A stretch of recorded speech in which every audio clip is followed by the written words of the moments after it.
हाय प्यारे छात्रों, Mithilesh sir 05 channel में आप सबका स्वागत है। तो चलिए आज सब्जेक्ट केमिस्ट्री पढ़ाने जा रहे हैं। तो क्लास 10 के लिए जिसमें क्वेश्चन है कि संतुलित रासायनिक समीकरण क्या है ना। बैलेंस केमिकल इक्वेशन है ना। तो इसका इंग्लिश होता है, तो हम इसका आंसर देंगे वैसे ही रासायनिक समीकरण जिसमें अभिकारक तथा उत्पाद विभिन्न तत्वों के परमाणुओं की संख्या बराबर हो उसे संतुलित रासायनिक समीकरण कहते हैं। तो प्यारे बच्चों, फिर से ध्यान से देखेंगे कि संतुलित रासायनिक समीकरण का परिभाषा कि वैसी रासायनिक समीकरण जिसमें अभिकारक और उत्पाद में विभिन्न तत्वों के परमाणुओं की संख्या बराबर हो उसे संतुलित समीकरण कहते हैं। तो सॉरी, एक चीज लिखने भूल गए हैं, यहाँ पे लिख देना है संतुलित रासायनिक समीकरण। ठीक है, तो पहले बच्चों फिर से लिख लीजिएगा कि वैसी रासायनिक समीकरण जिसमें अभिकारक तथा उत्पाद में विभिन्न तत्वों के परमाणुओं की संख्या बराबर हो उसे संतुलित रासायनिक समीकरण कहते हैं।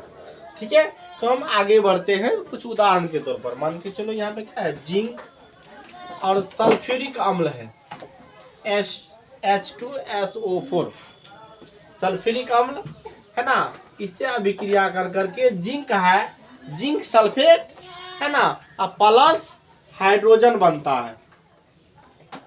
तो यहाँ पे कैसे पढ़ेंगे, जिंक धातु तनु सल्फ्यूरिक अम्ल से अभिक्रिया कर zinc sulphate plus hydrogen gas बनते हैं। तो यहाँ पे देखो जिंक कितना है, 1 है, हाइड्रोजन कितना है, 2 है ना, और यहाँ पे सल्फर 1 और क्या है, ऑक्सीजन 4 है।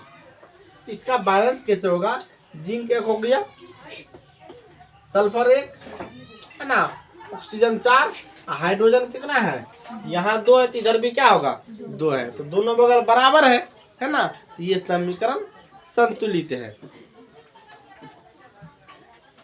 तो संतुलित रासायनिक समीकरण के कुछ मतलब नियम या गुण होता है अलग अलग। जैसे मान के चलो किसी भी रासायनिक अभिक्रिया के द्रव्यमान का ना तो निर्माण होता है और ना तो विनाश होता है। ये तुमको 9th में ही पढ़ाए थे। ठीक है, कोई भी रासायनिक अभिक्रिया के द्रव्यमान का ना तो बनता है और न ही खत्म होता है, यानी न ही निर्माण और न ही विनाश।